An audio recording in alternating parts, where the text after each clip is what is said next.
Hello, hello, and welcome back to the Dungeons & Dragons 5th edition. Gosh, man, I'm just like drawing a blank today. It is the Ambassadors to the Barbarian Kings, episode 21, and we are here joined with us is Shane and Christy. And you guys want to tell us... Hello. Yep. So we are, of course, as you can see on the screen, we are missing our buddy Ricky, who played Armos. Hopefully he'll be checking in with us during our stream this evening, saying hi. But he is kind of exited stage right or stage left, whichever one you decide to, whichever you like to exit from. He's in limbo. Yeah.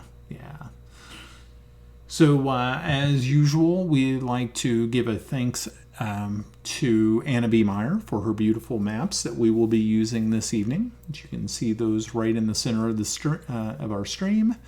If you get a chance, go over to her website. That is annabmeyer.com. And you can see all the wonderful and interesting projects that she is currently working on.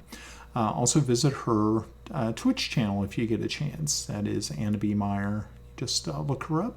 And I know that she is now doing some live streaming and showing you some of her projects. And I don't know if she's actually showing you screenshots of things. I haven't had a chance to even drop by because we have been super, super busy here.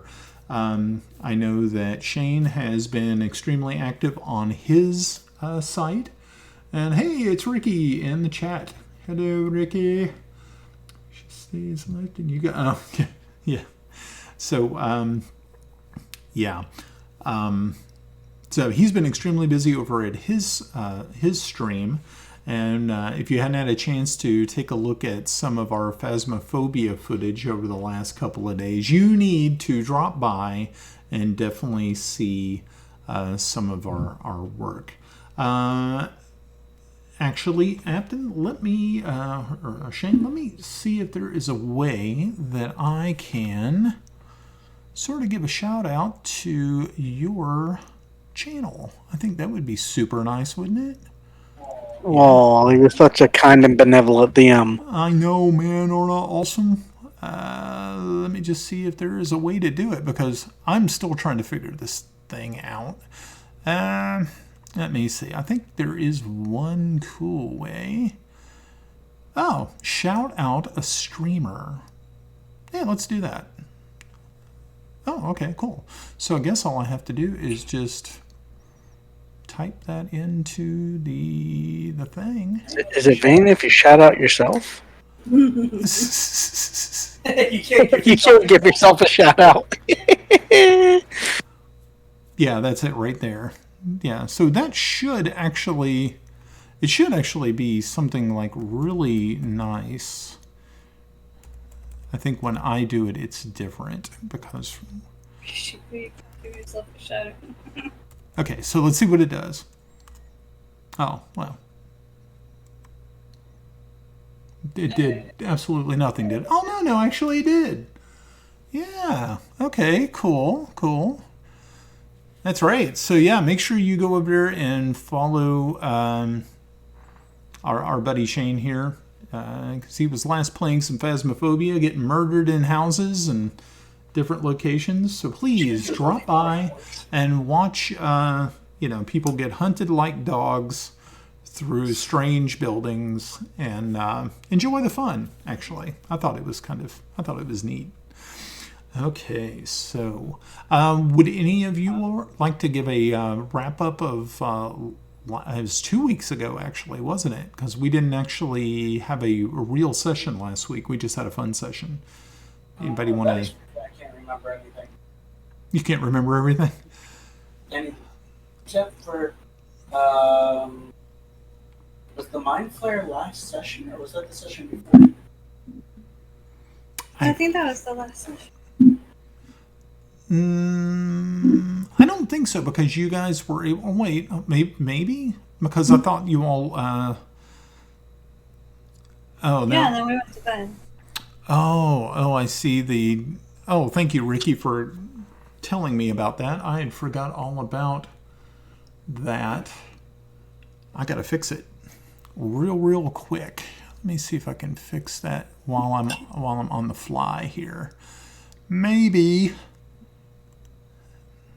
it is just I'm just discombobulated here the last couple of days trying to figure out some things. Let me find my extensions and get the right extension.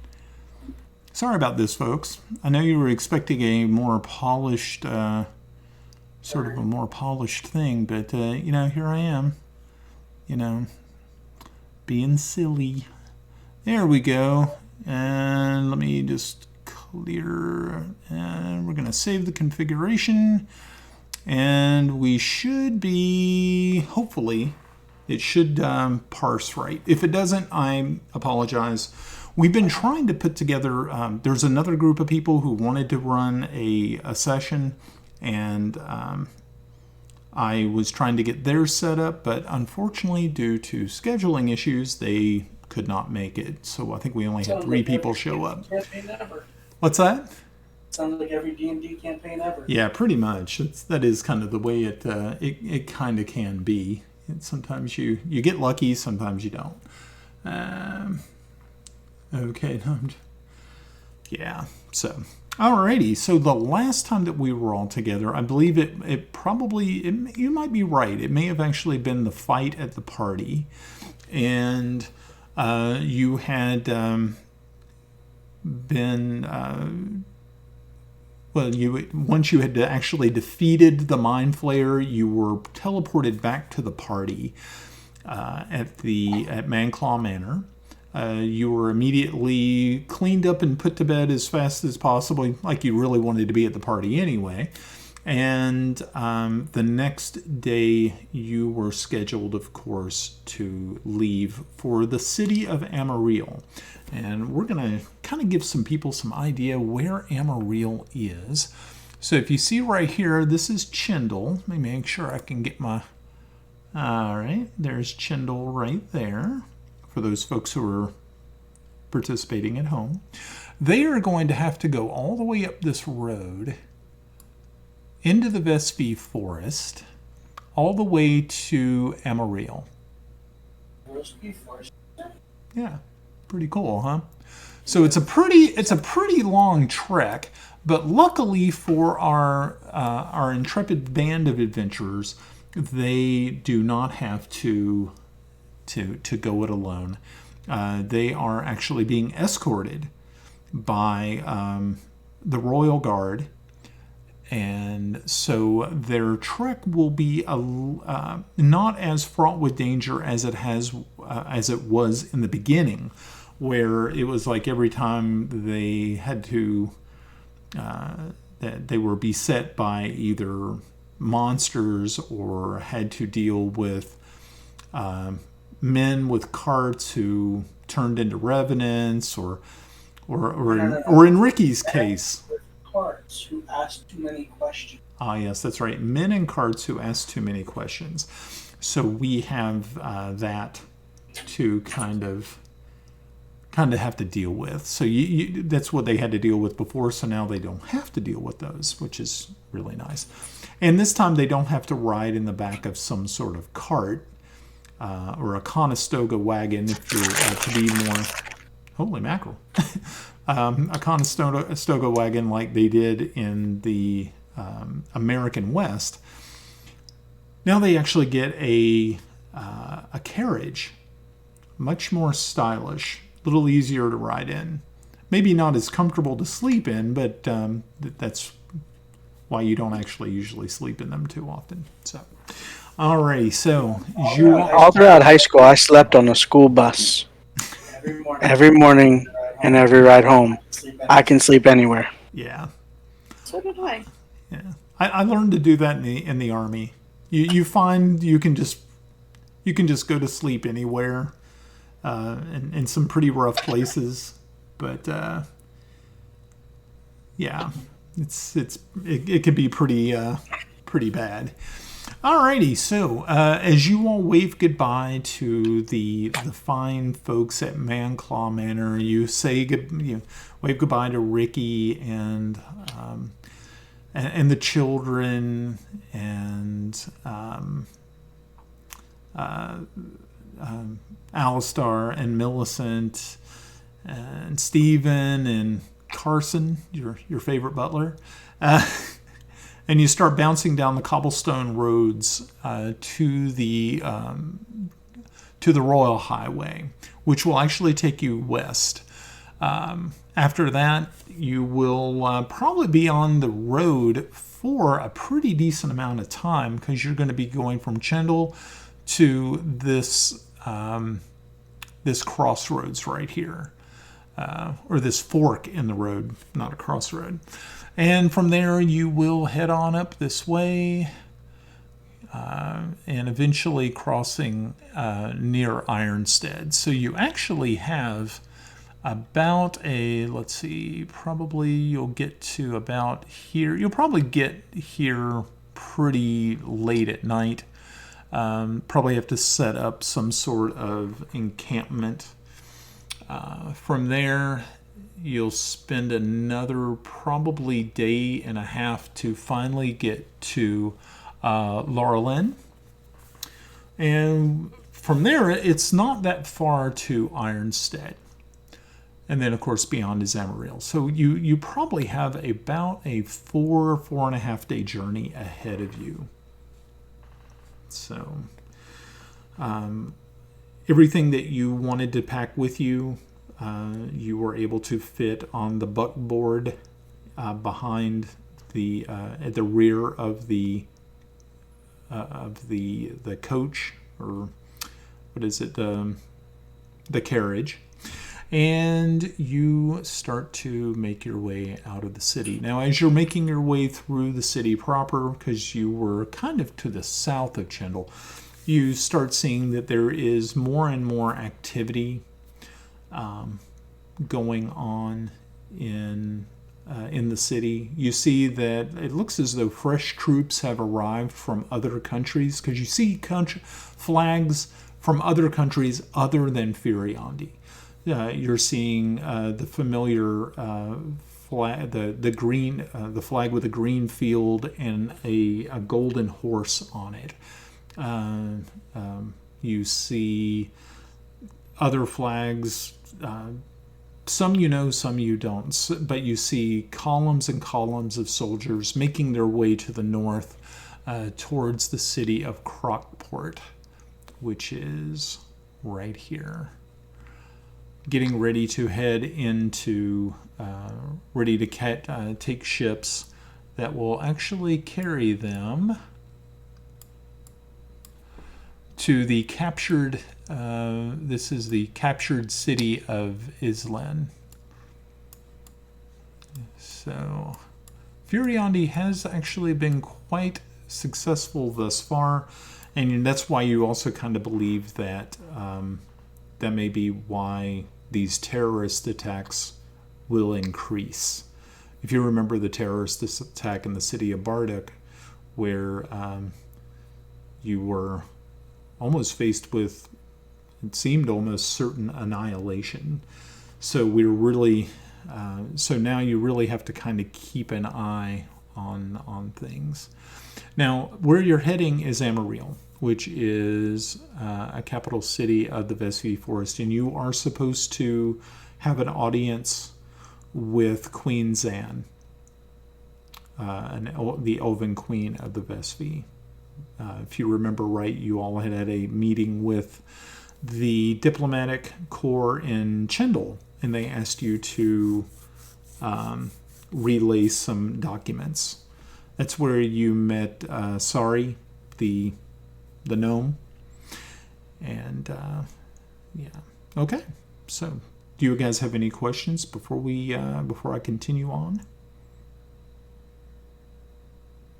Yeah. Okay. But you have comment. We're never alone because I always have a roadmap.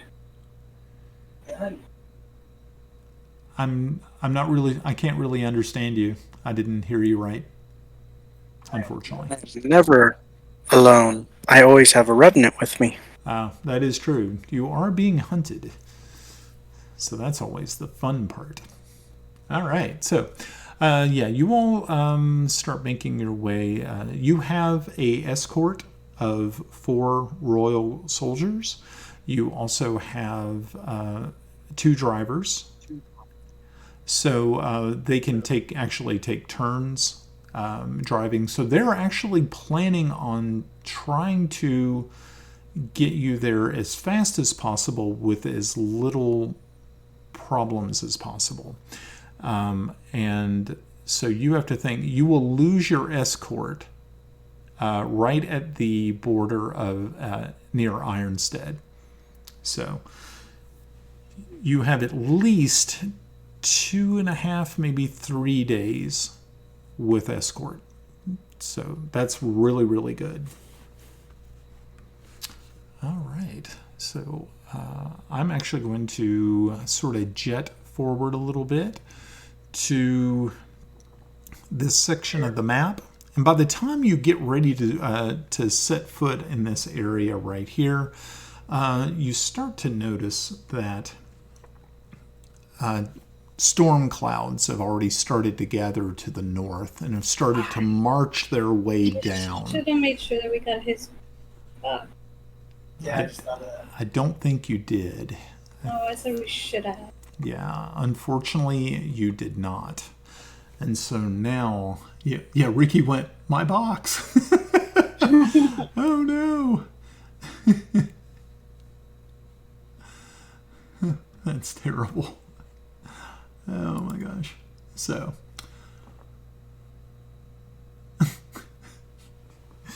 Oh my gosh. Sorry.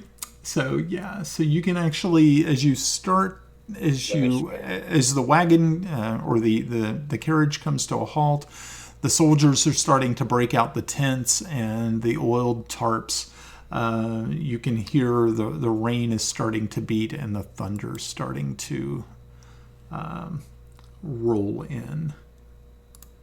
So it is becoming quite a scene outside as they are rushing around trying to get things in order for you. So as you continue, I guess you all are jumping out and helping. Suppose so. I know you're coming to sleep with this sound. Right. Yeah, so, yeah, you can hear, I mean, the storm is picking up intensely, and it's almost very reminiscent of the first night that you all were with the children and were making your way towards Bardic.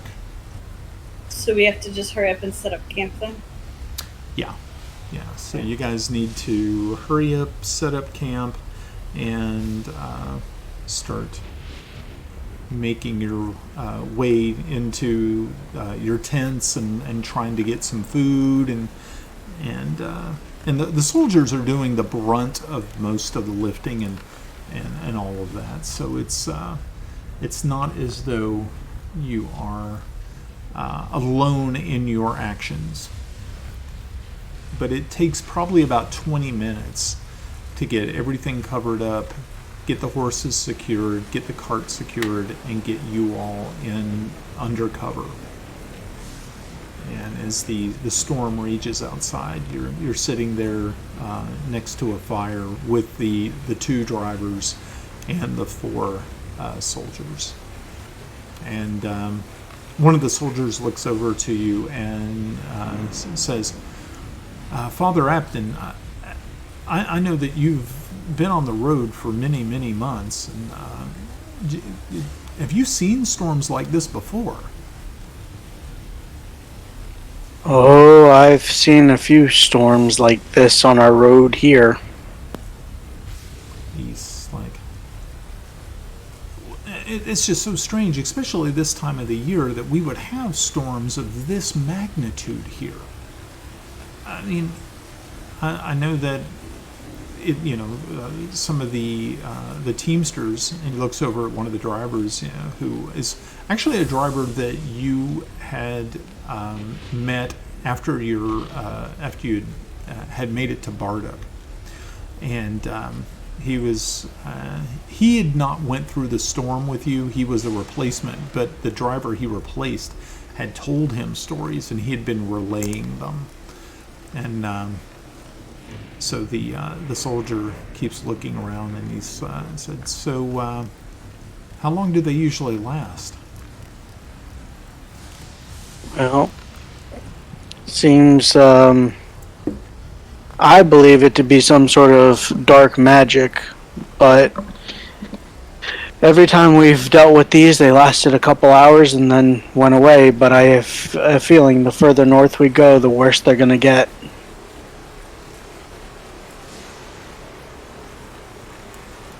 He continues and was saying, "Yeah, okay. Well, I mean, we're of course we're going to keep watch, and we'll make sure that nothing untoward happens. So, yeah. So yeah, thank you very much for kind of keeping us in the loop." So they all settle in. The area of ground that they picked is higher than the surrounding area, so you're not getting any water in under the tent, and so it's kind of being wicked away by the elevation. And you all settle in for a very, very sort of rough and noisy night. All the while, you can hear the howling wind outside, and every once in a while you drift off a little bit, but then you're woken. So you're not getting really too much rest, but you have not had to fight since the night before, and you've had a long rest. So it's not as though you are in any grave danger of being exhausted. Finally, the storm passes sometime in the night, but by that time you all had fallen asleep, and you awake to hear birds chirping, and also you awake to hear, when you do awake, you realize that the soldiers and the drivers are already outside of the tent, probably making preparations for breakfast and getting the horses ready for travel. They allowed you to sleep a little bit late, but now one of them pokes his head into the large tent and says, "Good morning, sir. Good morning, miss. Well, I think we have some breakfast out here for you. So as soon as you all are ready, we're going to hit the road. I hope that's okay with you." Sooner the better. He said, "So, okay." And he lets the flap fall back into place, and it's just you and Athena sitting there rubbing your eyes and gathering your gear. When you walk out, you see that the storm had taken a pretty considerable toll on the plant life in the area, to a part where you see that at least 2 trees had been struck by lightning in the night. And one of them had actually had the core of it burned out, and it had split, which did not make you feel any better, but you were you definitely understood the intensity and why the young soldier was very concerned about what had transpired. It's right. I'm a well-grounded mouse folk. Well-grounded mouse folk.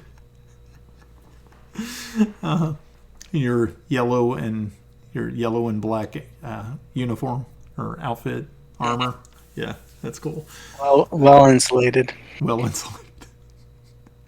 He's got his rubber boots on. So, yeah, you go out and like I said, they had already went ahead and set up. They had the horses ready. Really, they just kind of hand you some tin plates with some bacon, eggs, and a hunk of wheat bread that looks as though there's been a marmalade spread on top of it. So, And we're rolling in style in this bitch. yeah, no doubt. So, and as you are getting back into the carriage, you hear some more horses coming up behind you along the road, and you can see behind it looks as though there is a sort of like a merchant caravan is behind you. It looks like to be about 4 or 5 carts deep, and so they are also traveling in the same direction you are and heading to they're actually heading to Ironstead. So now you have like a train of carts.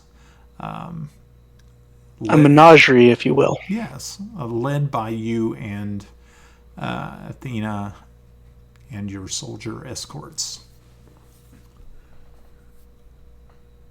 No doubt must have bananas too. Yeah. Yeah, so you all continue along. And by the second day, you are here by the, I think this is the Out River. Yeah. And this night, though, by the time you get there, you do not have any storms greeting you as you make your way. And so you have no issues as you continue through this region, and even as you camp. So it turns out to be a pretty uneventful camp that night. But now, instead of just having the soldiers, you now have an entire encampment of merchants who are behind you. And they had brought with them, some of them had brought family members. And so your encampment has gotten much larger, and you are privy to all types of interesting stories and tales, and also they brought, some of them have musical instruments, and you sit around the fire talking with these merchants, and they're very interested in what you do, and the end result is that you kind of have this, not really a homesick feeling, but you definitely miss your own minstrel bard friend, Armos, and his sort of his playing companion in Zathia.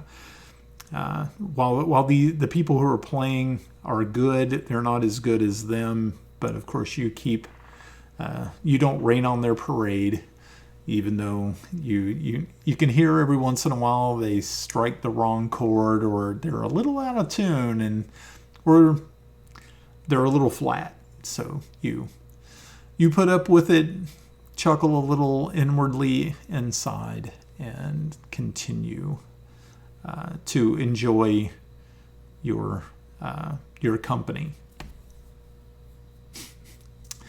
So, while you're in camp, are you asking them any questions? Or are you trying to get you looking for information or anything? Or are you just kind of people watching? I'll mingle around with them and try and see if I can find out where they're going, where they're coming from, what kind of goods they're selling. Okay. Who do they worship? Oh, okay. Most of these folks, you do actually find some chord worshippers here. Some of the burly, you see some of the traveling men and teamsters. A lot of them are chord followers. You do find those, and one really interesting person that you kind of run into as you're standing or sitting by the fire is another mousefolk person. And he walks up to you and gives a bow, and he extends one of these little tiny, their little pawed hands, and he looks at you kind of to the side and he says, I think I know you. Are you traveling back to the homeland? I am not. I am heading north on diplomatic missions. He says, I don't know. It's just, I believe I've. I said, no, it's obviously someone else. And he, like I said, he extends his paw and he hands it, and he says, my name is Martin. And it's interesting to see another mouse folk along the way. How long has it been since you've been home? Oh, I would say years. Maybe 2 years, 3 years.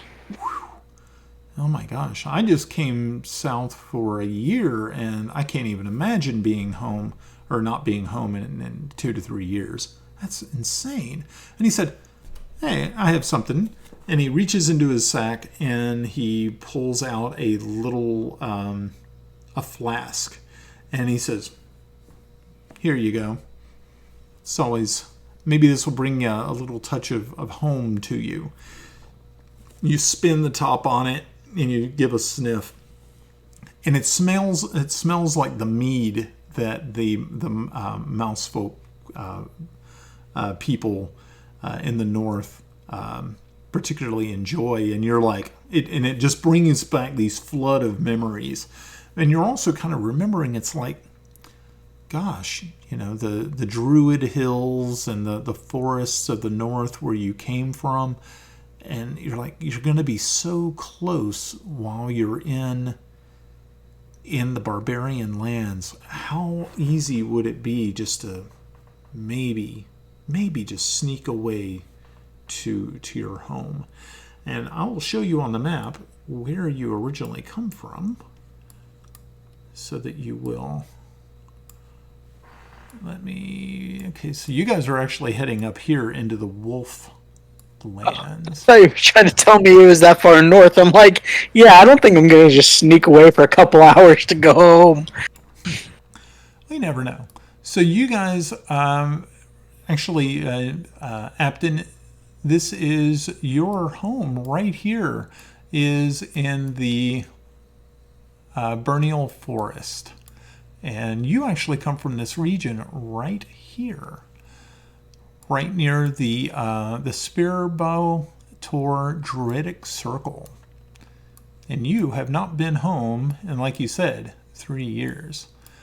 So you're kind of like, boy, that smell and that taste of that mead brings you back to a time when you would frolic through the forest before you became a pirate and went off on your own to see the world and experience all that you had experienced and seen. Interesting.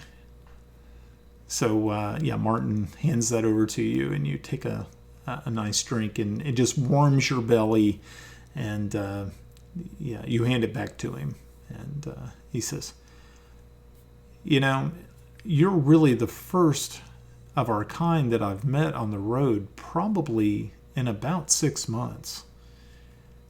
Said, I have a small keg of this back in my cart. I think you should probably take off with it. I'm heading home. I don't know where you're heading. You might need it more than I do. And so he kind of he rushes off really quick with a pep in his step. You can see that he's very excited to have met you. And in about 5 minutes, he comes back rolling this cask, this barrel. And he even reaches into his bag one more time, and he brings a spile out, one of the, so you can tap it later. And he says, here. Said, Father Apton, it's been great getting a chance to chat. And he he actually breaks into your native language, something you haven't heard in 3 years. So Squeak, squeak, squeak, squeak, squeak, squeak, squeak, squeak. squeaky squeak Squeak. It's like Squeak. Or is it Pika? Pika. Shh. Pikachu. I'm just picturing the squeak talk from Emperor's New Groove. Yeah. Yeah. Squeaker, squeaker, squeak. Yeah, that would be fun. All right. So, yeah, you all are settling in. You can hear, like I said, the instruments playing. You hear people dancing around, just having a really good time, enjoying themselves.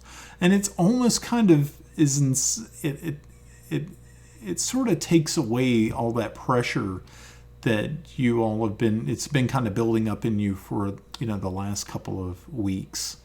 I mean, just the heartache, the losing friends, seeing so much destruction. It's almost like there isn't a war going on, and you have this just warm feeling that what, there's maybe a chance. This is what's saving.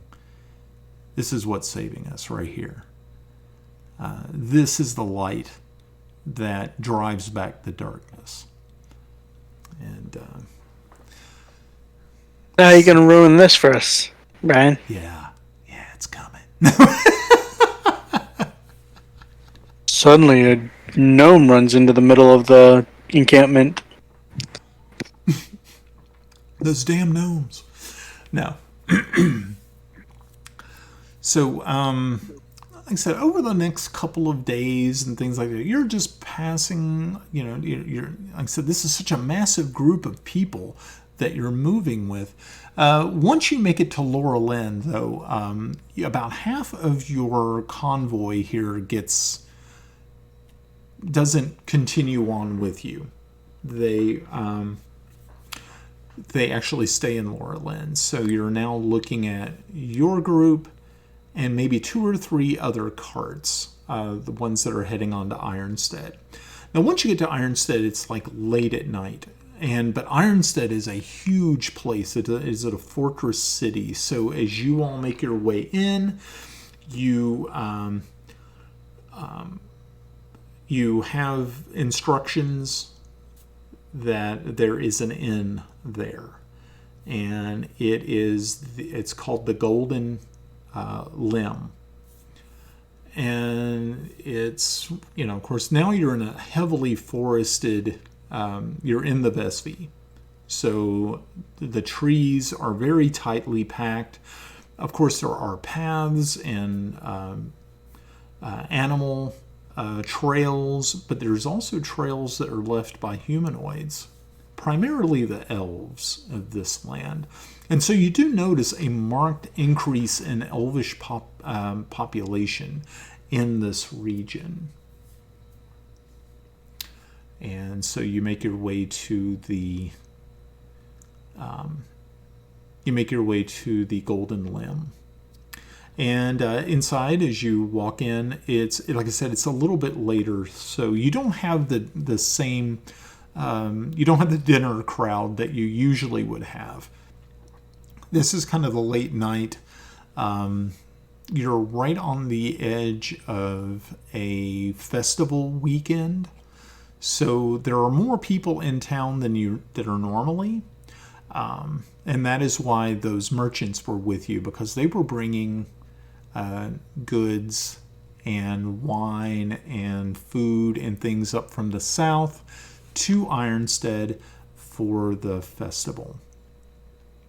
So you are greeted once you walked in by an Elven woman, and her name is Sira. And Sira is just a tall Elven woman with bright red hair, and she has like piercing purple eyes. And she walks up and she has her hands full of menus and things. And she says, good evening, my lord and lady. How may I be of help for you this evening? Would you like a table, or are you looking for lodgings? Both, actually. She just sort of gives you a smile, and you can, her eyes kind of light up a little bit, and she says, well, let me first of all get you a table. Would you like to be closer to the stage, or are you looking for something a little bit further back? Maybe a booth? I am a booth guy. Perfect. And so she takes you over to a booth that's actually farther away from the stage and actually kind of in a corner. But luckily for you, it is one that so that you can keep an eye on the door. So if you see anyone that running in, kind of looking strange, explosive. Yeah, someone walking in looking explosive. See something, say something. Mm-hmm. So, she takes you over to a table. She leaves you these hornboard menus that have the fare written on them, and you can see it's standard sort of fare that you would normally get at most of these inns. You have mutton and potatoes and breads and cheeses and wines and ales and mead and things like that. So that is what you see on the menu, and you know that you don't have to worry too much about finances, even though you have realized that in your travels, though, you have went through some money, but you haven't gone through a ton of money yet. So that's that does make you feel better. That yeah. So she turns and asks, so what would you like to drink this evening? I will have some wine if you've got any Elvish wine. She says, of course, I'll make sure to bring you some. And she looks over at Athena and gives a smile and says, and miss, what would you like? I guess I'll just have what he's having. Perfect. And so she turns and heads off and gives you a little bit of time to look at the menu and eventually returns with your drinks. And as you were sitting there sort of enjoying, you see a halfling female take the stage with her violin and start to play a rousing tune. And people are actually clapping along and having just a knee-slapping sort of good time. And you're thinking, wow, we just can't seem to get away from this good time. And it's just followed us here. And eventually she comes back with your food and you take a seat. It's just you two at the table. Your drivers and the soldiers. The soldiers have ended up reporting back to the barracks here, so they are no longer going to be with you in your travels, unfortunately. And the drivers are taking care of the horses and the carts. There was on your way, of course, the carts, not the cart, but the carriage had sustained a little bit of road damage. So they're busy right now trying to get a wheelwright to come in and do an emergency wheel replacement. So they are not going to be joining you. But so you're looking around, just seem to be having a pretty good time at it. And I need both of you to make a perception check.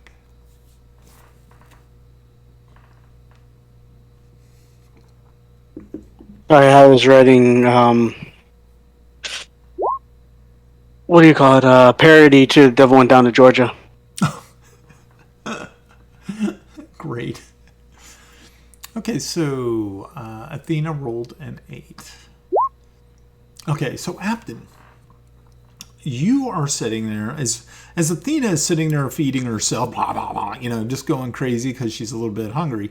You are a little bit more cognizant of what is going on around you, and when you look up, you see this a tall human male walk into the front door, and he is wearing a magic missile.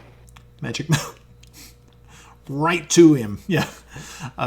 You see him walk in, and he's wearing a robe, and he's got sort of the type of cap that you would normally see a wizard wearing.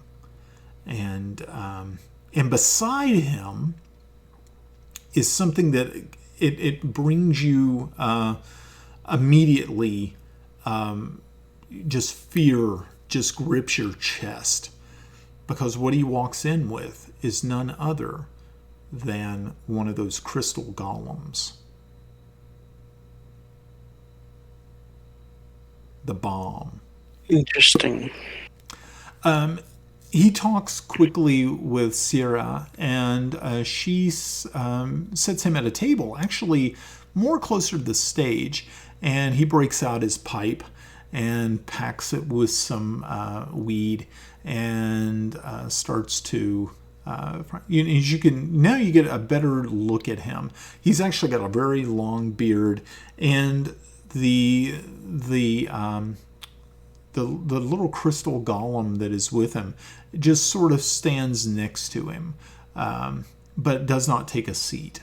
And it looks as though it is just standing there, kind of keeping guard over this this interesting person. I'm going to get up and walk over towards him. Okay. And ask him, interesting companion you have there. He turns and looks at you, and he says, "Oh, you like my golem here, huh? Took years and years to construct him. They're a pain in the butt to make, but I will say, though, they are quite handy in a pinch, especially for fighting things along the road." He said, "Mouse folk, huh? It's rare that I run into folk like you. Hey, take a seat."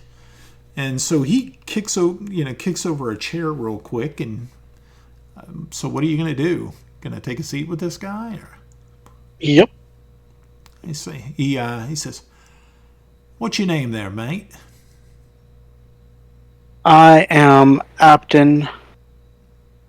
He extends a hand, he says, "My name's Morven Morlock. How are you?"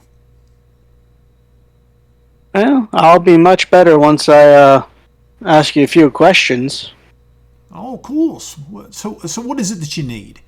I unfortunately only have one of these. It takes a ton of time to make. So if you're trying to strike a deal or something like that, I don't know if I could make another one anytime real soon. I'm curious as to what you might know about these things being used as explosives.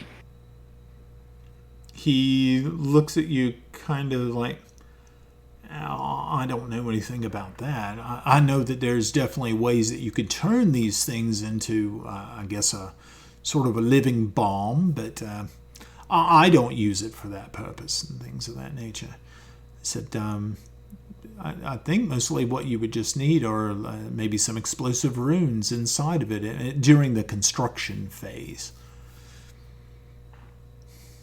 Said, "That's a really strange question to ask from a man of the cloth such as yourself. I do notice you're wearing the vestments of cord. I'm a fan of cords, mind you. Not a follower per se, but I am a fan." Well, nobody's perfect. He just chuckles, and he reaches into his bag, and he has another pipe, and he says, "Want to partake?"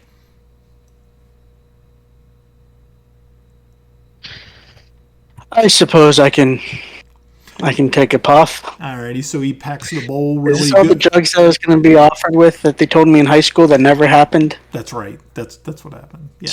Somebody's going to offer you drugs. Nobody offers you drugs. Shit's expensive. No one's just going to give that shit away. So, yeah, he packs the bowl for you and he hands it over and he produces flame from his fingers and lights the bowl with it. And he goes like that. He just gives you a smile. And it you smell that it's more like it's like cherry infused or something like that. And you're thinking, man, okay, this isn't bad stuff. And you're sitting there just kind of passing the time with him. And he says, now, like I said, that's a really strange question to ask someone. So I got to ask then. So have you ever seen one that was like that? Seen, felt, been injured by? That I have. His eyebrow raises up and he's like, oh, so, and where did this happen? Oh, this happened far south and very far south. Is it still here in the country? In Furiondi? Yes. He's like, oh, that is definitely terrible. Terrible. And he says, so you actually had one of these detonate? Multiple. There were multiple that blew up. It's like, no. It would take an unbelievable amount of arcane power to produce. How many did you say blew up? At least 2 to 3. He's like, I don't know who would be able. You would have to have multiple wizards working on something of this nature. It's not. This isn't just the work of one person. This is obviously maybe a conglomeration of wizards. He just kind of thinks, he's like, oh, well, that does sound dreadful. He said, but you have nothing to fear. Reginald here is good to go. And he just kind of pats the crystal golem on the back. And, of course, it does nothing. It's just standing there being all crystal golem-like. And you still, just looking at it, it just kind of brings this shiver up your spine. But you just have a really good feeling that Morven is not actually lying to you. You kind of have a feeling that he's... Or, the drugs. Yeah. Other than passing along all these cherry-flavored drugs, he seems like he's a pretty stand-up fella. You just kind of get this feeling. And do you have any other questions for him? Or any revelations? Where are you heading? He says, actually, I am on my way back south. I'm actually heading to Greyhawk. I'm heading there because I have been accepted into the Crystal Citadel, and I am planning on taking up residence in my office there. Cannot wait. Been waiting for years for this. And a matter of fact, being that I had been working in the field of golems and animated restoration, that is actually where that's where I'm going to be. That's my area of expertise, so to speak. Well, I can tell you, if you stop near Chindle, you can stop by we have a manor there. You can stop there for a rest if you need. You can see Reggie, who will be able to make accommodations for you there. He says. And you might be able to speak with Alec Ford, our wizard there. Very nice. I shall definitely take you up on the offer. Thank you so much, Cleric Captain. I'm glad I had a chance to meet you. You truly are a it's nice to run into new people every once in a while and chat.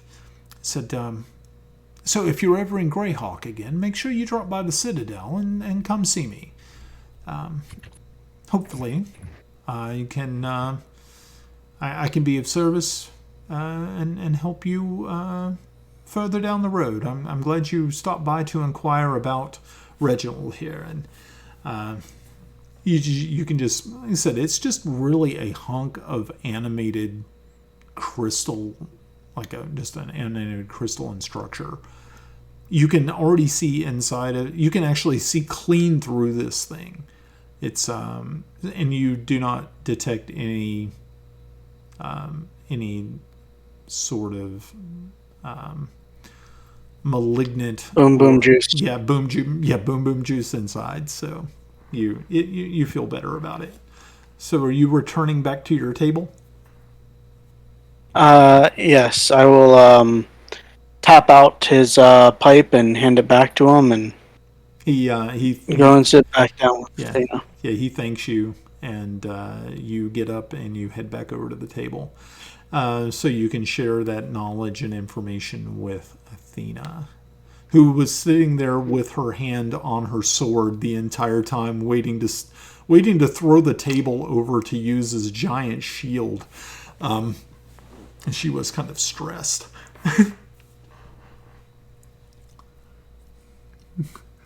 Are you sure it's not gonna go boom?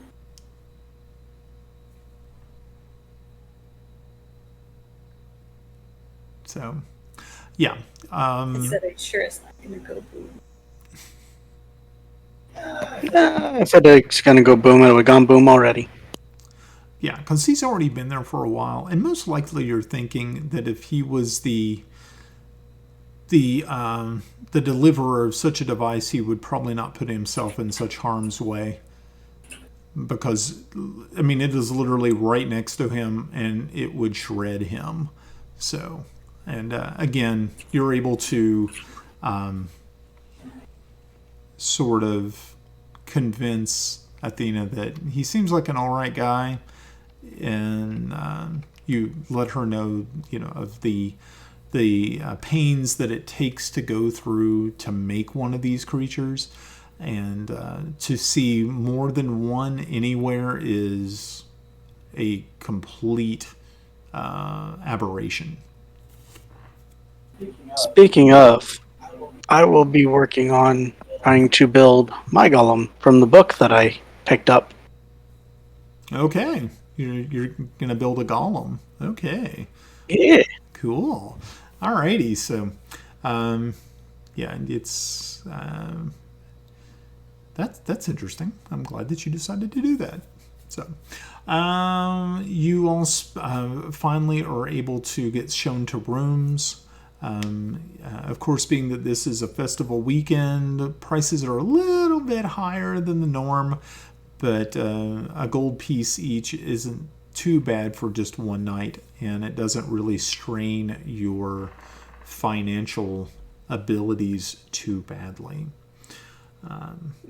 So you all settle in for a restful sleep. This is a time, instead of sleeping on the ground somewhere or on a bedroll, you're actually getting a chance to sleep in a bed with an actual mattress and not just the ground, so to speak.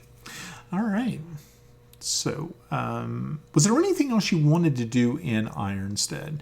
Like I said, it's a good-sized city, a walled fortress type of city. Oh. See if they have a magic shop of sorts. See if I can find what I need to work on the golem, and also see if I can maybe find a. Would be really interesting is if I could find any sort of circle for teleportation. Wow. To sync Okay. my own stone. Yeah. Okay. That's pretty cool. Did we ever get that note translated too? Did we ever get that note translated? Copied?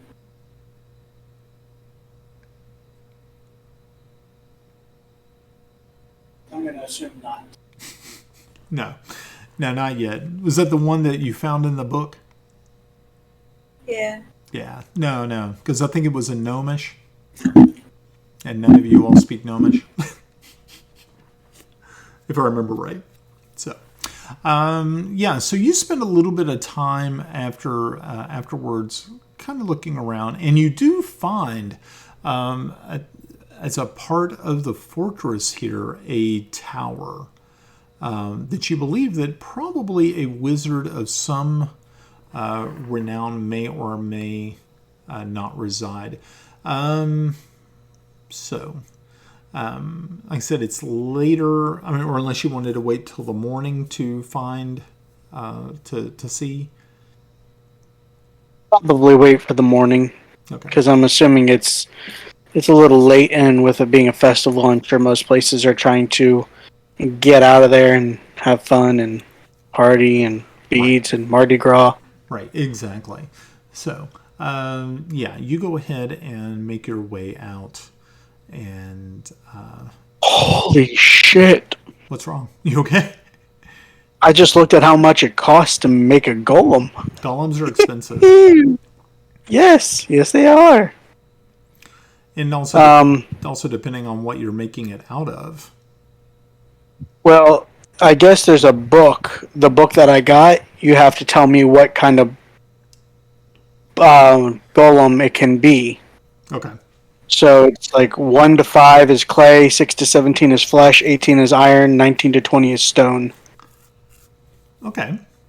Holy crap. Does it have a requirement for like a magical level that you'd be able to read? It just says the GM chooses the type or determines it randomly.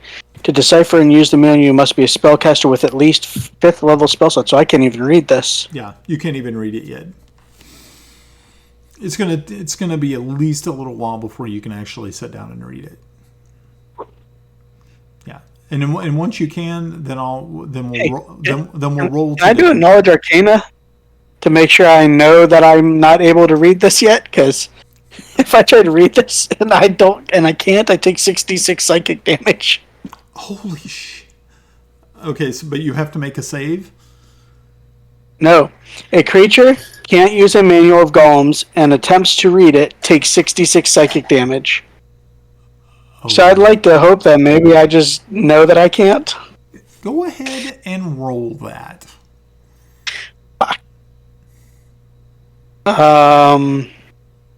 Why did I choose Arcana? Like the thing I do worst. The worst. Yeah, exactly. Hey, where's my bardic inspiration, motherfucker? Get the hell over here.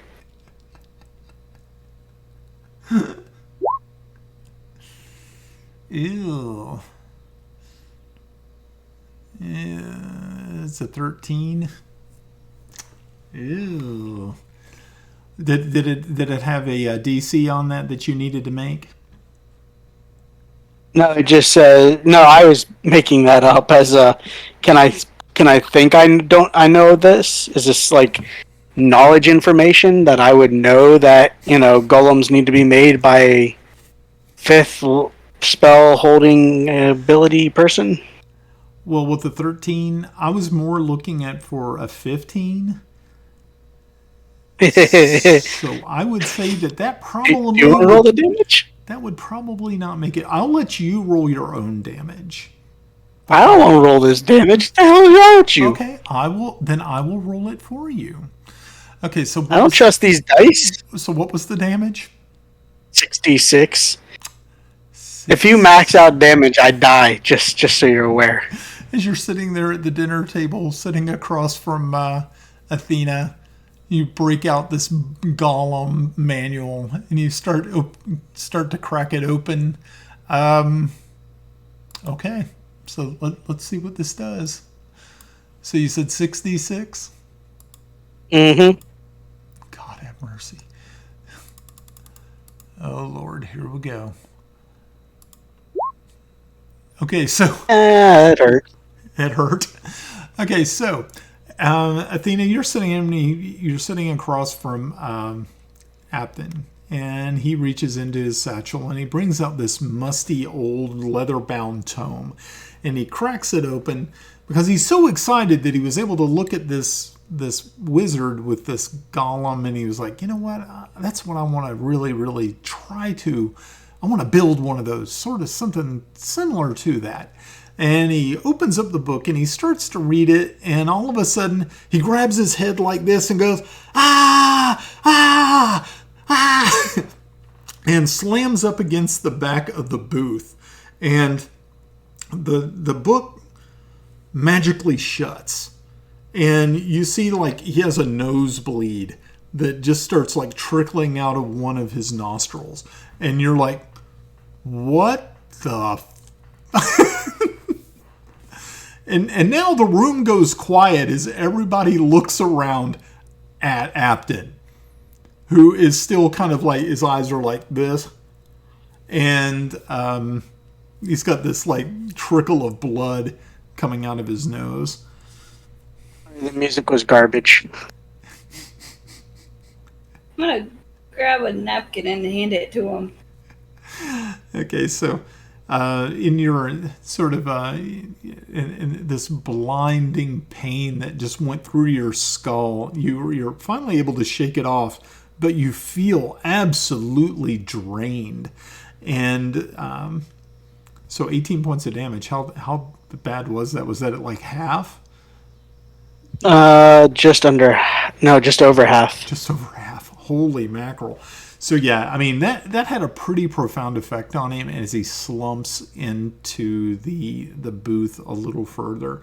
And you reach out, and he kind of blindly reaches for the napkin and daubs the blood, which is slowly dripping through his the nose on his little furry face. And he's just kind of holding it like that as he's rubbing his temple. And so what are you going to say? So much for Mom saying reading's good for you. Reading's bad. So slowly you see, people are starting to turn away. They're just like going back to their business. And the music once again starts playing, but every once in a while you see people kind of look up and kind of give you a look. Sarah comes over to you, and she sort of puts her hand on your shoulder and said, "Sir, are you okay? Do you need a doctor?" I am the doctor. She says, oh, okay. Well, let us know if there's anything that you need. You kind of gave us all a fright right there. She pours you another glass of or another flagon of ale and places it down. And she says, if you need help making it upstairs, just let us know, and we'll have somebody escort you, or maybe even carry you if you need. Hopefully that won't come to it. I've got him. She looks over and gives you a smile and says, "It's nice to have friends looking out for you, obviously." And she turns and heads away as you continue to eat a little bit. And you put the book, you just take a kind of another long look at the book and go, okay, I think I'm going to slide this back into its case and not play with it tonight. Yeah. And I go ahead and use Cure Light Wounds at 3rd level since I'm going to sleep. Okay. So yeah, you go ahead and cast that.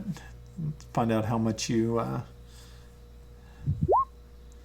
Very nice. I am fine. Okay, you're fine. You're able to shrug off the blinding migraine pain that was that had kind of shot through your skull like someone had taken a drill, or I was thinking more like a railroad spike and just drove it through the top of your head. So yeah, you feel better. So yeah, eventually you all break for the evening and head upstairs to your rooms, which are clean and nice. And like I said, they have beds, and it's more comfortable than what you had that you've been used to since you had left Manclaw Manor. And so the next day you arise early to the smell of breakfast being made below. You can already see, being that this is the weekend, the festivities have already started to kick off. There are people coming and going, food, drink, wine. It's almost kind of reminiscent of your time in the marketplace in Barduk, which again brings a flood of just feelings of dread and some misgivings, even though you see these faces of these of people coming and going. But the one thing you do not notice as you're cavorting around the crowds and things is you do not see Morven and his crystalline friend. Yeah. But you do run into another wizard. This one is a really interesting a female elven wizard who is carrying around with her a fairy dragon. And she is doing a little shopping in the marketplace. And she... you can see that she's probably maybe about 200 years of age. It's kind of hard to really gauge the age of elves, being that they live so long, and the women and both men also age so gracefully. It can be a little difficult. So yeah, you got to cut their toes off and count the rings. Yeah. Okay. I wouldn't try that, but hey. Sure, go ahead. So, you, so I don't know if you're, like I said, there are other people you see. You see some soldiers. You see, it looks to be maybe the captain of the guard here, a paladin of, a human paladin who rides by on horseback, sort of surveying the scene. He doesn't seem to be shopping or anything like that. He's actually on alert, keeping an eye out for trouble. So he does not stop, but you see him every once in a while from the top of his stallion. But every once in a while you do run into the Elvish Wizard. So is there anything you wanted to do while you are here? Because you're here like for a full day in Ironstead. I want to see if I can maybe find a bag of holding. Okay, very cool. All right, so let's see if that is a possibility for you. There is a good chance. I mean, you just never know. Let me see. I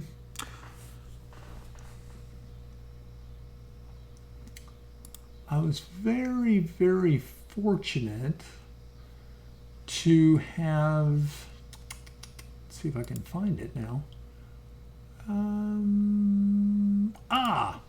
Very cool. Okay, so for those folks who are listening in chat,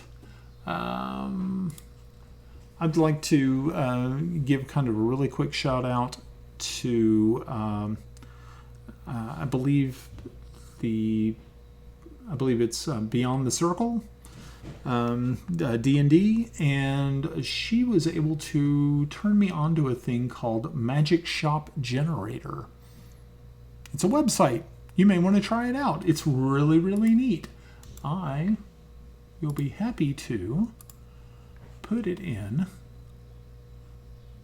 I'll put it in the chat in Roll20 so you folks at home can see it down there and type it in.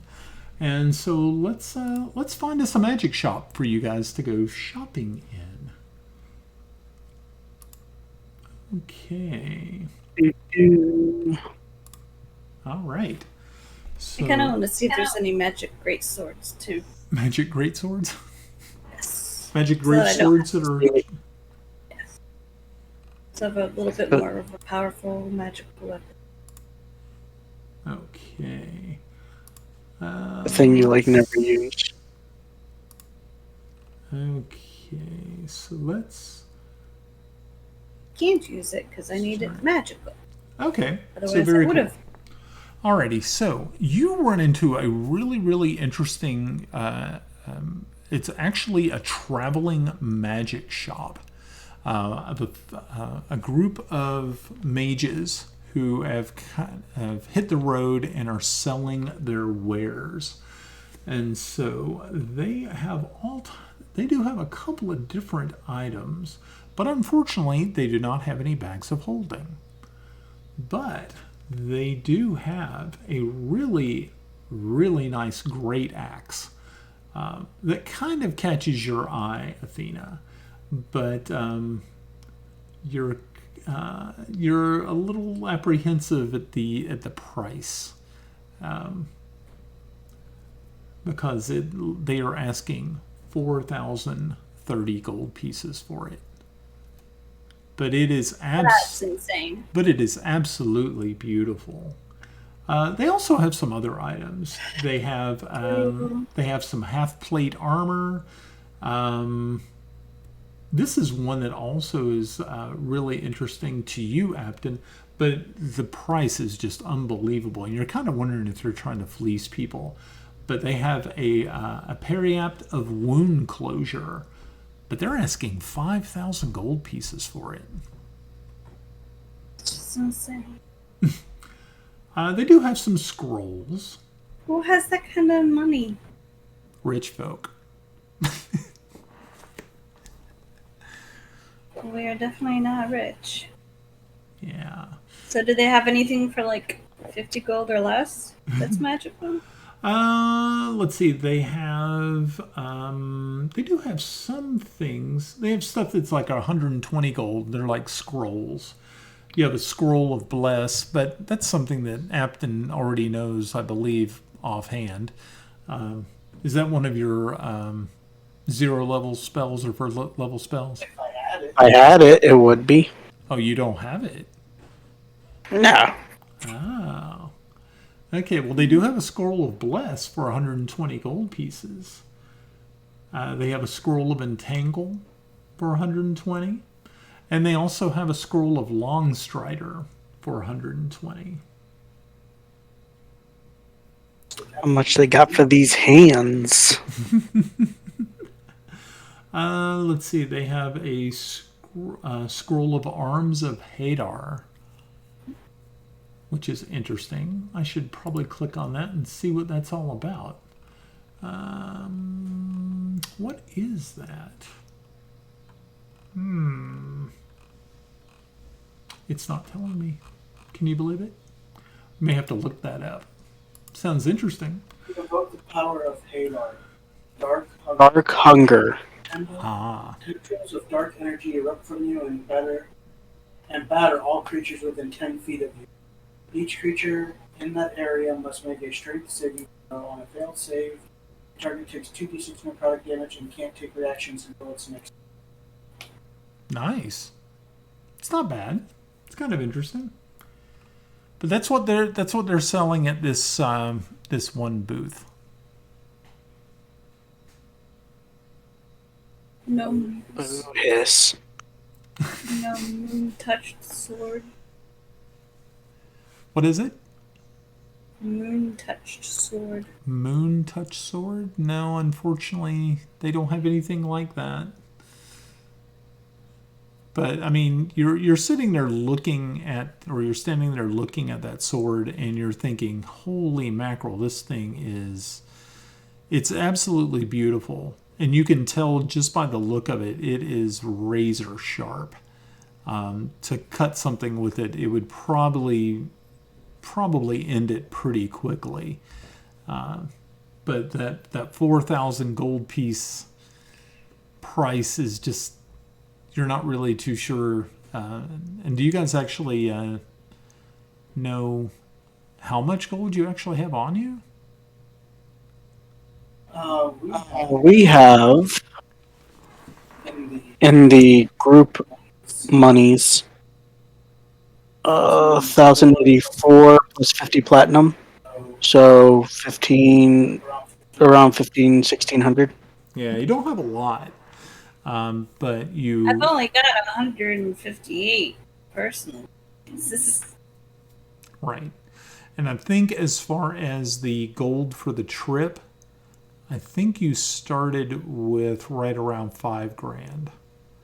And so far, Oh, really? yeah, so far you have actually probably went through maybe almost half of it. Yeah. Yeah. Well, I mean, I mean, they hired porters and teamsters, and there's all types of stuff that goes with the travel arrangements and things of that nature. So yeah, it's been a rough. Your money's being eaten up, and unfortunately, you kind of feel that once you get into the Wolflands, your money may not actually be any good. So you don't know how you're going to survive once you make it into the wilderness. Now, being out of half, does that account for my embezzlement? Does that count? No, it doesn't account for your embezzlement. Oh, so then we're down to like a quarter. Church got to pay them bills, bro. That's right. You're making it rain up in there, huh? Okay, so yeah, I mean there are other people around who are selling magical items, but they're not like actual shops. So there is a chance that you might be able to find some other items. Yep. I want to see. I'm done with magic shit. We're broke. I want to see if we can find if anybody might recognize the gnome writing. Circle of teleportation thing. Oh, the circle. Okay, so you're looking for a circle, a place where the circle of teleportation may or may not be. You probably have a good and general idea that the teleportation circle is going to be probably either in a mage tower or in a mage sanctuary, wizard sanctuary. And the only one that you saw when you came in was that tower that is actually attached to the keep here. That's where I'm going. Okay, so that's where you're going to go? I'll go with them. Okay. So, yeah, you all make your way, and as you were making your way there, you are kind of met stride with stride by the Elven Wizard with the fairy dragon on her, sort of flying around her. And she greets you and sees that you all are kind of closing in on the castle. And she looks at you both, and she says, "Oh, are you heading to the keep as well?" There we are. Ah, she says, "Oh, do you mind if I walk with you then?" Now your dragon promises not to eat. Do not worry. Do not worry. He is not the sort that would try to harm friends. And so she continues to walk with you as you get closer and closer to the tower. And she says, "So, are you looking to? Is there been a problem in the city, or are you just?" Just checking out the magic. Just checking out magic. Oh, right up my alley. This is wonderful. I said, you've actually came to you've found the right person, for I am the keep's wizard. And she extends her hand and she says, my name is Tirana, and I am glad to meet you. And you are? I am Cleric Apton. And she says, Cleric Apton, it's so nice to meet you. And she looks at you, Athena, and says, and? I am Athena. So welcome to Ironstead. And so you're looking for magics. Anything in particular? A teleportation teleportation circle. She says, you are looking for something very, very special. And she looks above your head. Do you have your ion stone with you, or is it in a pocket? I have it in pocket. Oh, okay. So she says, well, you are very fortunate to be in the presence of someone who actually has a portal in the tower. Are you in need of teleportation somewhere? I am looking to hone my stone. I have an ion stone to be able to teleport from my home to other areas quickly. Okay, so she looks and says, that is interesting. And so where is home? It is in Chindle. Oh, very nice. Well, then this would actually be very helpful to you to have the ability to portal here. I understand. And What I'm looking for. She looks at your cloak more carefully, and she says, "Oh, I am very, very sorry. Sir, ma'am, I did not see the seal upon your cloaks. I did not realize that I was standing in the presence of landed and knighted gentry. Oh my gosh. Ooh, it's rare that we have that many people around here, other than, of course, the Lord Magistrate. I mean, of course, he is knighted, but oh yes, you must definitely come along. I'll show you to the portal." And so she takes you to the tower and takes you past a few guards and things of that nature, who just sort of come to attention when she comes by, but they do not bar the way for her. And you all start making your way up the spiral staircase in this tower. And finally, you enter a room which is very, very reminiscent of the one that you have in Chindle, in your tower. And she looks at you and says, "So, your stone. If you can go ahead and produce it and go ahead and attune to it, you would be able to teleport at any time that you would need to." I will go ahead and pop it up and, I guess, save my spot. Save spot.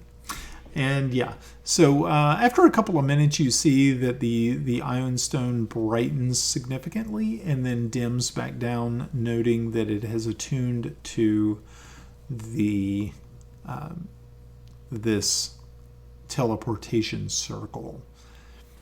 And she just stands there, kind of very, very interested in what you've done, and also sort of scribbling notes, being that she has only seen this done a couple of other times, and usually it was from people who are much higher up on the ladder, so to speak.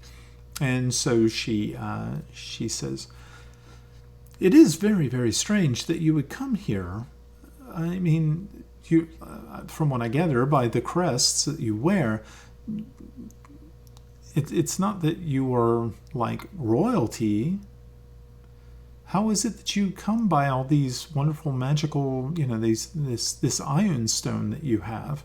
Mostly those are things that are sort of reserved for people of noble birth.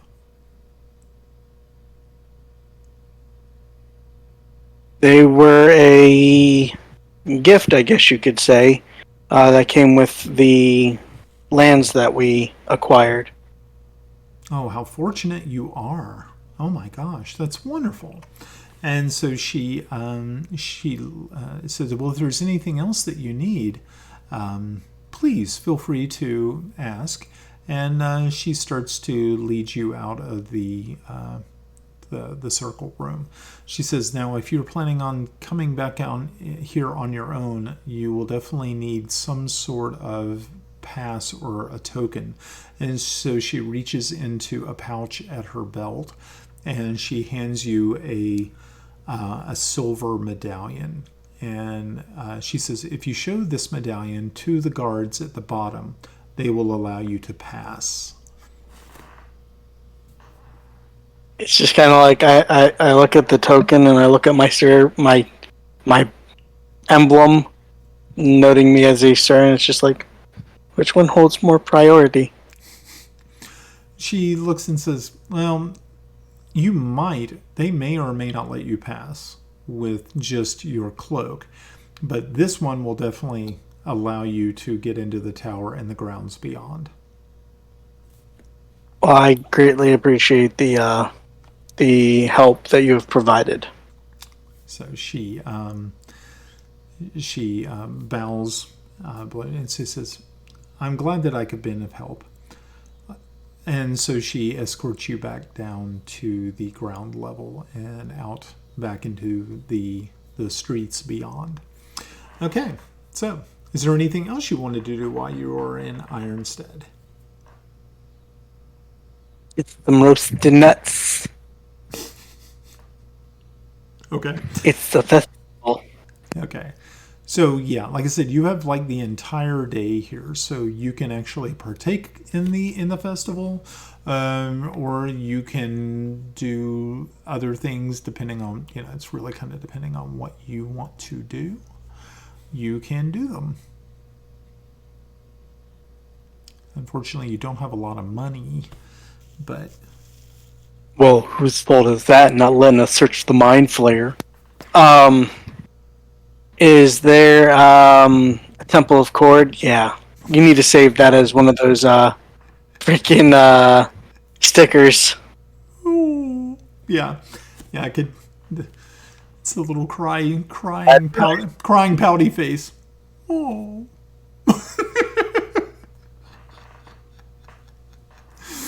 Oh boy. Okay. Is there a Temple of Cord? Well, let's see if that is a possibility. There's probably a good chance that there might actually be a Temple of Cord here. So let us see, shall we?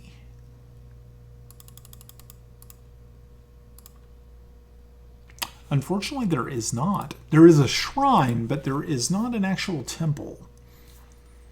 I will go to the shrine. Okay. Now, so once you actually get to the shrine is much more than just a sort of just a wide space in the road with some stones or anything. This is actually like a small building. It does not have actual clergy here, but you can walk into it, and it does provide some protection from the elements. But and inside it has the tenets of Cord's teachings etched on the walls in the stone, and it seems to be very well kept up. It's you do see that there has like been a little bit of leaves and stuff collecting around on the floor where leaves have blown in, because it doesn't really actually have a door. It just is an open area, but that happens to have a roof on top of it. So if you spend a little bit of time actually sort of tidying up the place, you. So what are you planning on doing while you're here? If there's any like maintenance or cleaning or upkeep or anything that needs to be done, I'll go ahead and do that, and say a little prayer, maybe light some candles, set the mood. Okay. And so, Athena, are you with him?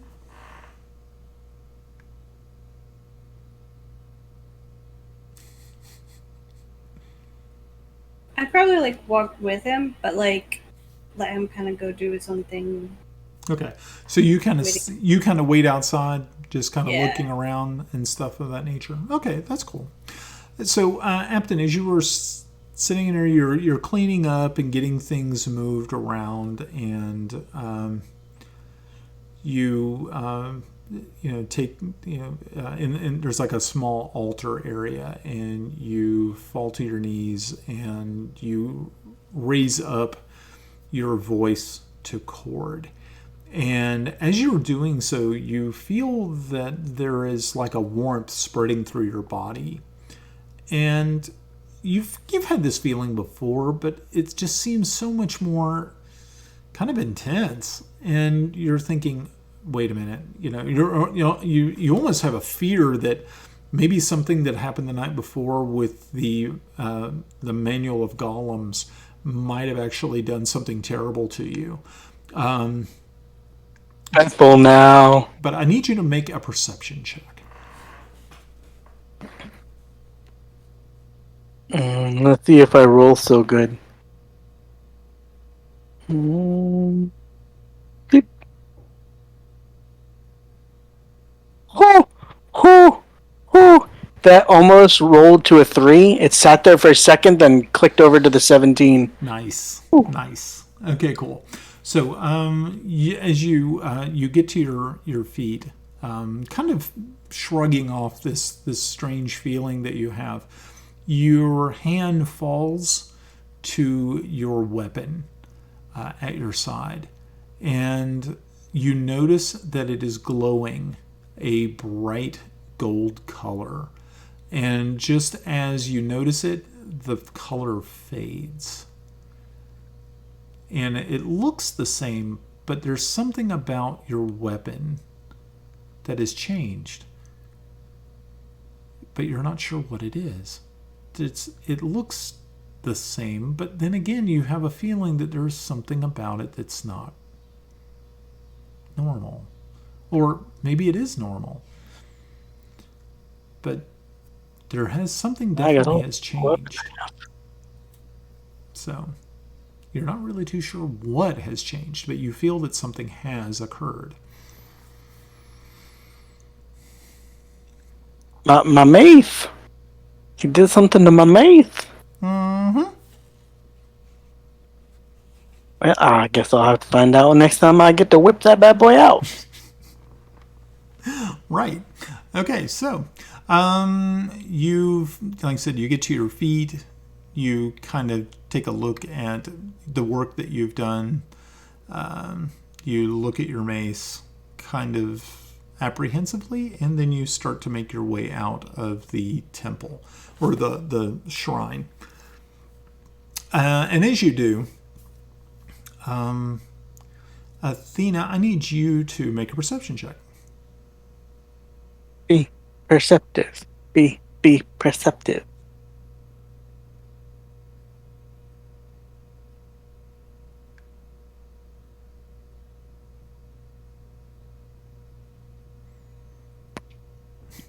No, That's you're not perceptive. That's not perceptive. Okay, so yeah, you really don't notice anything of any great importance. You were really too busy kind of just looking around and Chasing your tail. So that's apparently what I do a lot.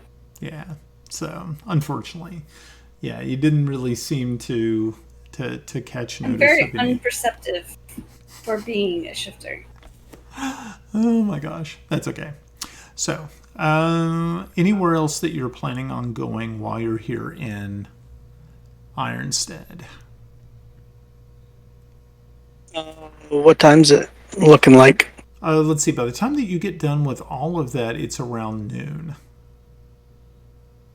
Uh, I will see if I can find the Lord something something or another of the area. Magistrate?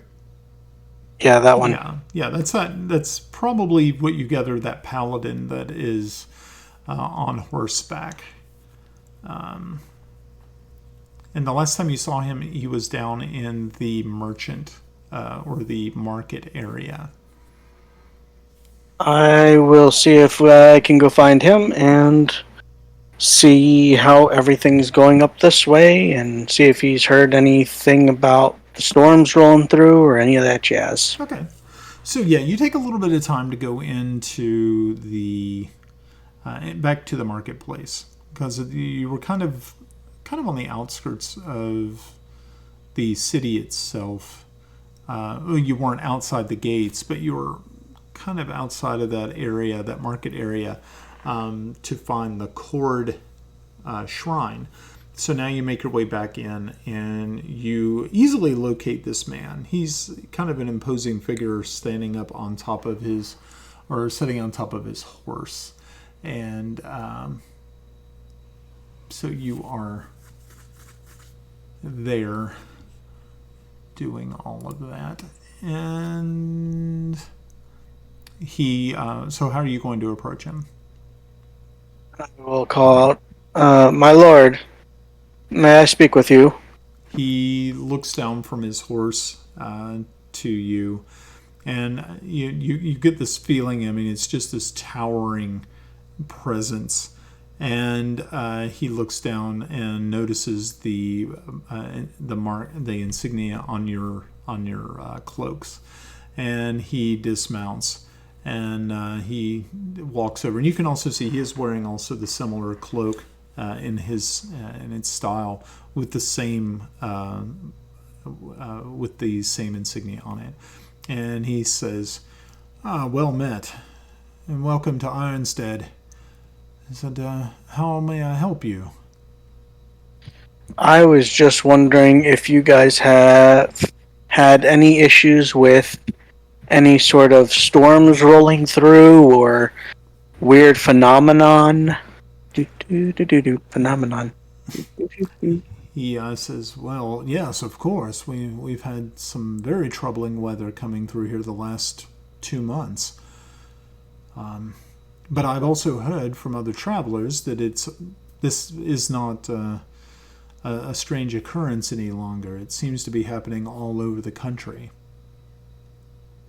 Well, as a man of the faith, as I see by your stature and your emblems, I would suggest that you be on the lookout for, I believe it to be dark magic.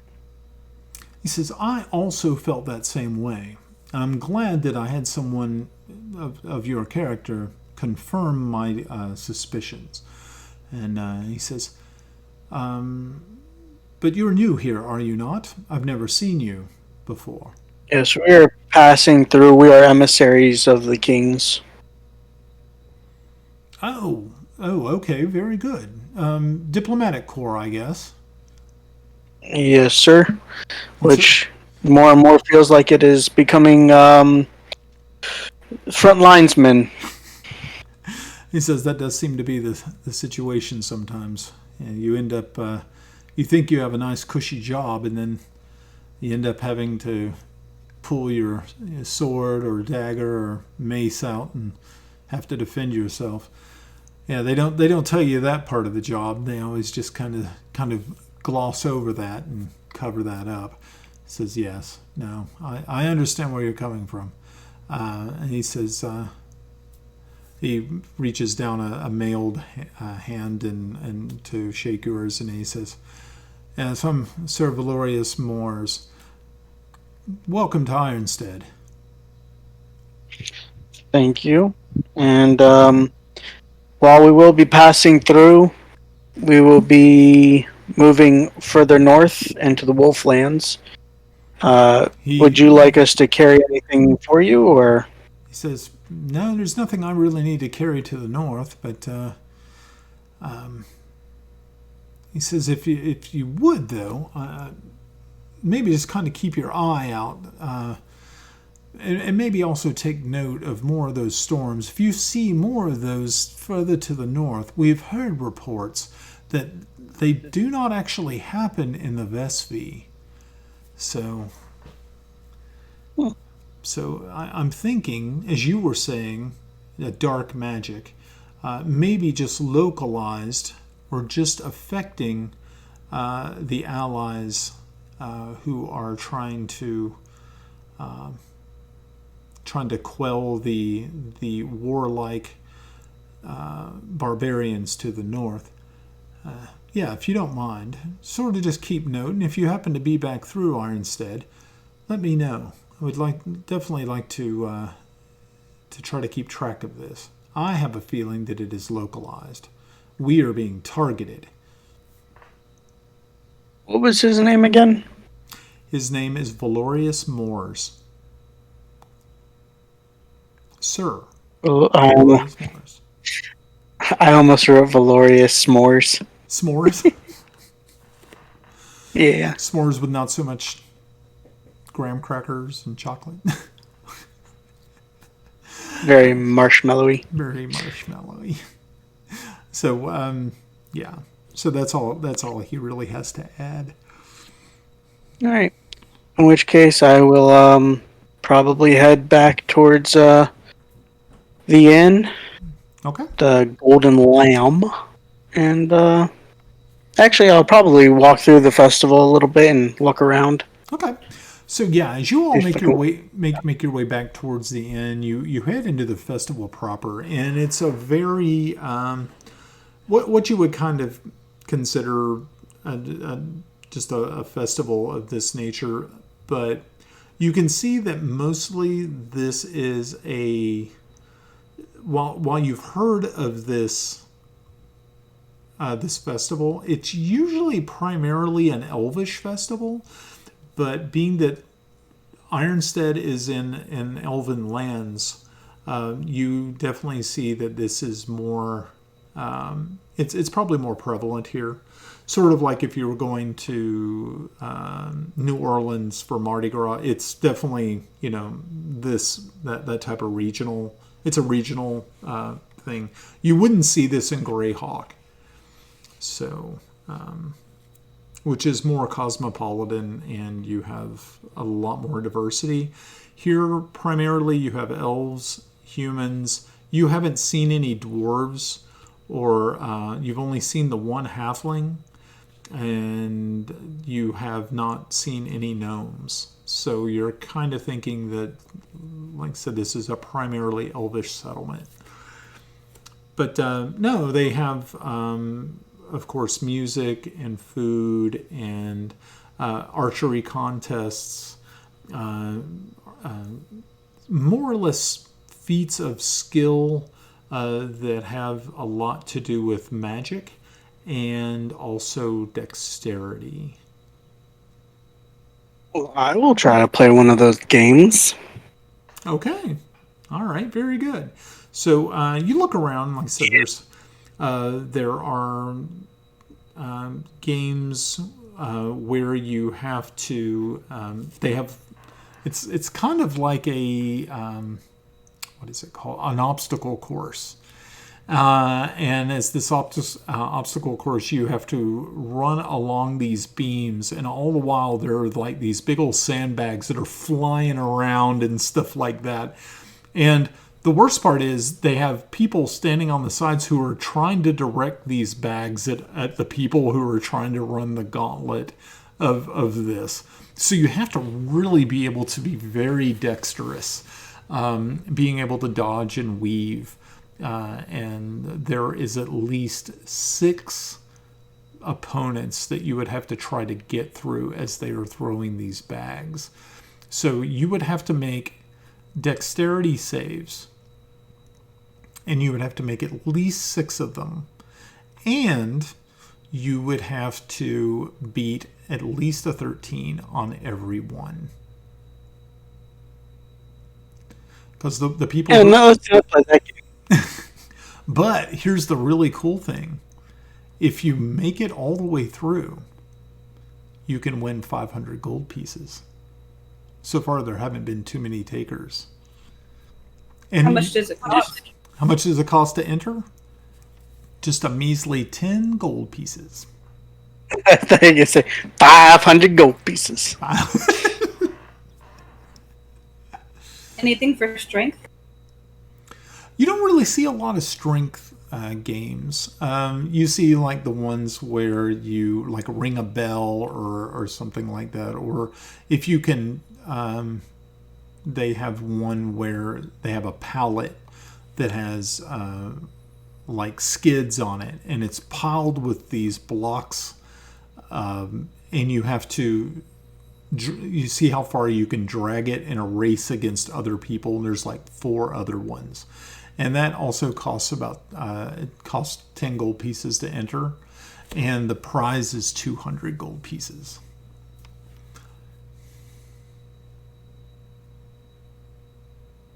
Boy, it'd be nice to have one of those people who can cast spells to boost your stats. Would be nice to have one of those around. Would be, but unfortunately, he is back at the keep. He's back, actually, probably doing some work on your all's new base of operations in Chindle. So, so you guys interested?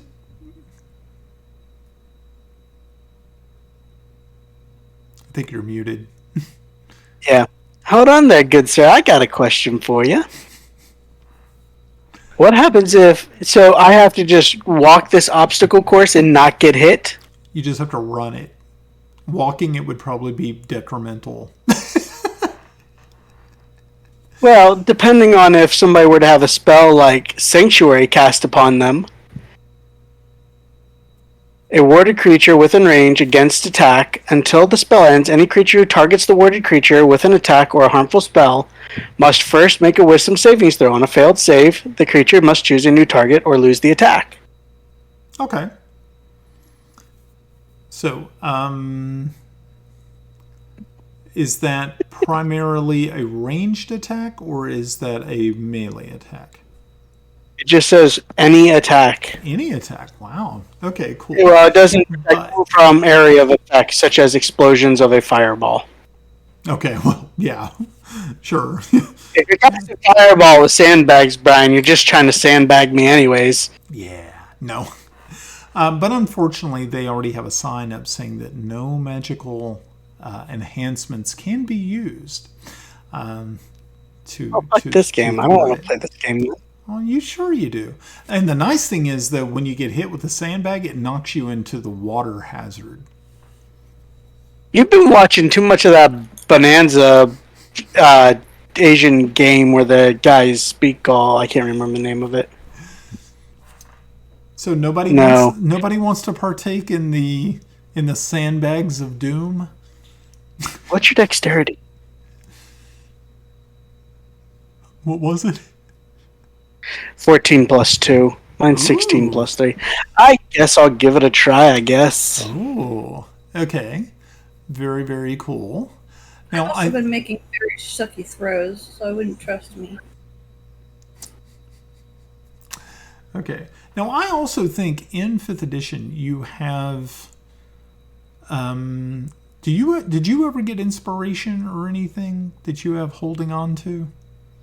I did have inspiration once, but I've used them. You used it. Okay, that's a bummer. Alrighty. So, why don't you go ahead and give me... I have one. You have one? You Yeah. have it? I can give it to him. I think you can give it to him. Okay, I'll give Yeah. it to him. Okay, so now you have inspiration on one of your rolls. Alright. So you want to go ahead and give your first roll? Remember, you have to make 6 of them.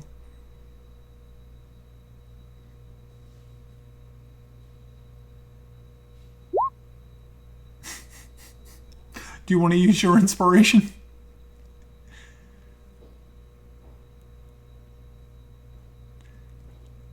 You can roll again if you use your inspiration, or you can take the hit and go into the water hazard.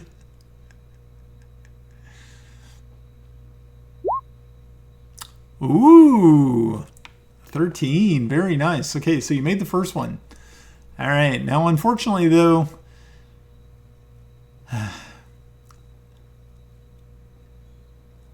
next.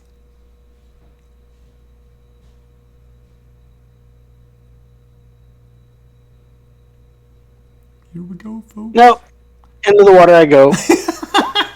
Oh, shit. Yeah. Okay, so yeah, you get hit with the sandbag, and you actually make a acrobatics check.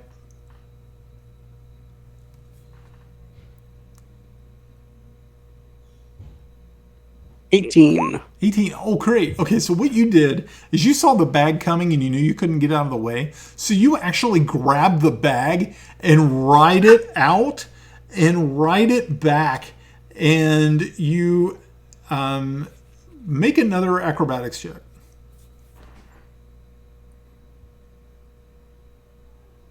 $19. Okay, you actually land back on the walkway and it doesn't count against you. Suck it, bitches. Okay, Alright, so that's so- 2. Next. That's pretty good. Yeah, you were able to grab I think I only have to do this 10 times if I want to, buy that axe. So a dexterity. Ooh. Oh, 19. Nice. What? That says 19 on my damn screen, you lying bitch. Well, still, you, so 12. what is it say? You only got a 12? Yeah. Okay, make an acrobatics check.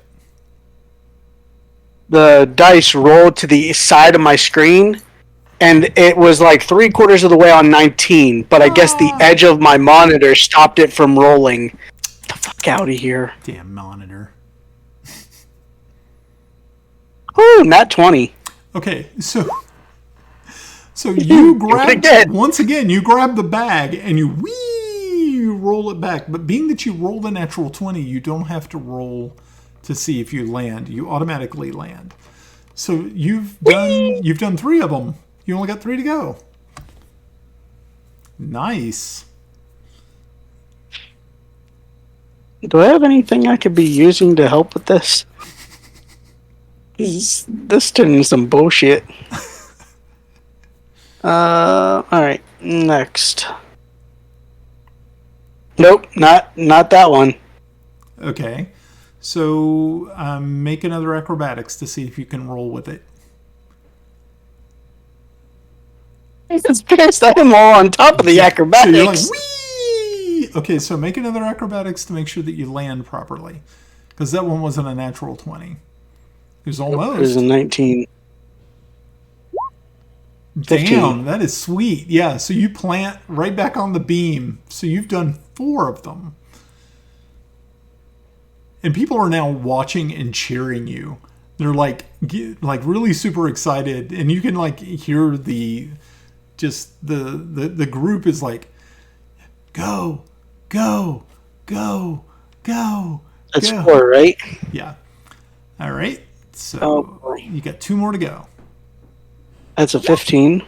You easily dodge around it. You go, as it flies by you, and you just chuckle as it flies by. Now you got 1 more. Made that one too. Sweet. So now you make it all the way through the other side, and the crowd goes wild. People are like, "Oh my gosh, that's so cool!" You can hear people, and you watch the guy who is running the game walk over, and he says, "Well, all right, I'm a man of my word, and you definitely made it through. A little unorthodox riding the bags, but that's." And he hands you a satchel of platinum pieces, which comes out to 500 gold. 5 platinum. Yep. All right. It's 1 platinum is 100 gold, or is it 1 platinum is 10 gold? 10 gold. Okay, so it's 50 platinum. Yeah. Pretty sweet. Mm-hmm. Alrighty, so that is where we are going to end for this evening. It's now Yay! 30. Now I knew it was going to be an RP heavy night, and it was mostly going to be trying to just get you guys through the travel part so you could make your way to Ironstead this evening, and that was kind of the plan. So I am hoping that everything will work out for next week, and we will be doing some more Murders. Maybe.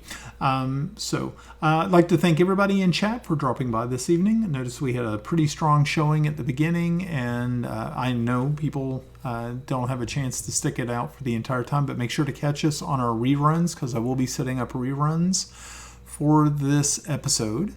Once again, make sure if you get a chance to drop by and see Shane's stream. And I'm going to make sure to share that one more time so that we can, want to make sure that you get that. Okay. Let's see if it does it right.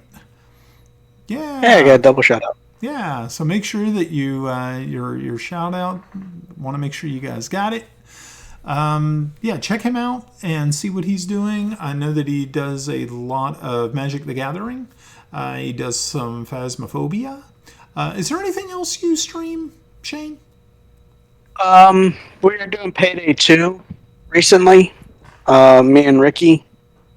And I'm sure once Battlefield 2042 comes out, that'll be one of those games that him and I will try to stream once he's able to stream, once he's able to play. Cool. All right. So if you happen to be if you happen to be on, make sure to check out his channel. Trust me, I've known, Shane, I've known you for what, over 10 years now? Close to 10? Yes. I think it's close over to 10. 10. Yeah. Or it's over 10. Over 10. Yeah. It's probably like 20. So 20. Closer to 12. Yeah, probably maybe closer to 12. So yeah. It's God, you're old. Dick. Oh man. But definitely give his stream a try. Definitely check out those Phasmophobia videos that he's got up. We're going to be posting some more stuff soon. I played that with him. What was it? I played the Phasmophobia with him. Oh, that's right. On his stream. Oh, yep, that's right. So yeah, you can catch. I don't do my own stream. We're both streaming it. Oh, are you streaming too now? No, I don't stream it, but I'm on his stream. Oh, okay, yeah. So yeah, definitely you'll be able to catch Christy and Shane over there doing their thing, and every once in a while, I'm hoping that you guys will reach out to me, and we three can do it if Ricky can't, or if Ricky's around, all four of us can play and have a lot of fun. So maybe that's. I'm free to do it tomorrow. Yeah. Oh. Yeah, I'm hoping that once I get out of work, I'll get a chance to do a little bit of playing tomorrow. See what happens. I'm with Ricky. We should do some more right now. You guys should do some more right now. So they may actually be going right into it. So head over there and watch them get murdered by ghosts. Nope. All right, folks. Again, big thanks to Anna B. Meyer for her maps. Thanks for Ricky for coming on in the chat this evening and keeping us well grounded, letting us know how the stream was going, and of course a big thank you to both Shane and Christy for putting up with my shenanigans another evening as we close out episode 21. All right, so this episode was sponsored by Head On. Apply directly to the forehead. Head On. Have a good week, and we'll chat you next Sunday, 6:30 p.m. Eastern Standard Time. Bye, y'all. Ish.